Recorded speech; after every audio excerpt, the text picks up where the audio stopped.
ഇന്നത്തെ ദിവസം ബിഗോണികളുടെ കൂടെയായിരുന്നു. കുറേ ദിവസമായി ഇവരെയൊക്കെ ഒന്ന് ശ്രദ്ധിച്ചിട്ട്. അത്യാവശ്യം കെയറിങ് കാര്യങ്ങളൊക്കെ ചെയ്തു കൊടുത്താലേ ഇവരൊക്കെ നല്ല സുന്ദരിമാരായിട്ട് വളർന്നു വരത്തുള്ളൂ. ഈ ബിഗോണിയൊക്കെ നട്ടുവെച്ചിരിക്കുന്ന സിമെൻറ്റ് ബോട്ടിലാണ്. എല്ലാ വർഷം മഴ കഴിയുമ്പോഴത്തേക്കും അത് പെയിൻ്റൊക്കെ പോയിട്ട് ആകെ നാശമായിട്ടുണ്ടാവും. അതുകൊണ്ട് മഴയ്ക്ക് ശേഷം എല്ലാ പോട്ടും എല്ലാ വർഷവും പെയിൻറ്റ് ചെയ്ത് കൊടുക്കാറുണ്ട്.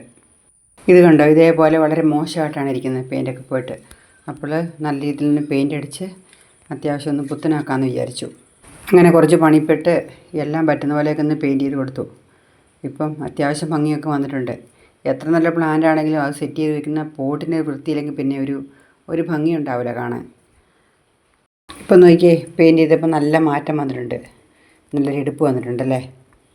ബിഗോണികൾക്ക് മാസത്തിൽ ഒരു ദിവസം കമ്പോസ്റ്റ് കൊടുക്കുന്നത് നല്ലതാണ്. കുറച്ച് എല്ലുപൊടിയും കൂടെ മിക്സ് ചെയ്യുകയാണെങ്കിൽ നല്ലതായിരിക്കും. പ്ലാന്റ് നല്ല ഹെൽത്തി ആയിട്ട് വരികയും ചെയ്യും. ഇലകളൊക്കെ നല്ല വലിപ്പത്തിന് നല്ല ഭംഗിയായിട്ട് വളർന്നു വരും. അതുപോലെ 2 ആഴ്ച കൂടുമ്പോൾ ഏതെങ്കിലും ലിക്വിഡ് ഫെർട്ടിലൈസർ ഡൈല്യൂട്ടറായിട്ട് നമ്മൾ സ്പ്രേ ചെയ്ത് കൊടുക്കുന്നത് നല്ലതായിരിക്കും. ബിഗോണിയുടെ ഇല പ്രൊപ്പഗേറ്റ് ചെയ്തിട്ട് നമുക്ക് പുതിയ തൈകൾ ഉണ്ടാക്കിയെടുക്കാം. ഇതൊക്കെ ഞാൻ അതേ രീതിയിൽ മണലിനകത്ത് ഇല പ്രൊപ്പഗേറ്റ് ചെയ്ത് പുതിയ തൈകളാക്കിയെടുത്താണ്. അതിൻ്റെ മെത്തേഡിനെ കുറിച്ച് ഞാൻ വീഡിയോ ചെയ്തിട്ടുണ്ട്. കാണാത്തവർക്ക് വേണ്ടി റിലേറ്റഡ് വീഡിയോ ആയിട്ട് കൊടുത്തേക്കാം, കാണാവുന്നതാണ്. ചൂടുകാലത്ത് നമ്മൾ ബിഗോണികൾ ഏതെങ്കിലും ഷെയ്ഡായിട്ടുള്ള നല്ല തണുപ്പുള്ള ഏരിയയിൽ കൊണ്ടുവെക്കണം. അല്ലെങ്കിൽ ഇലകളൊക്കെ ചൂട് കൊണ്ട് മോശമായി പോകാൻ സാധ്യതയുണ്ട്. അത് നമ്മൾ ശ്രദ്ധിക്കണം.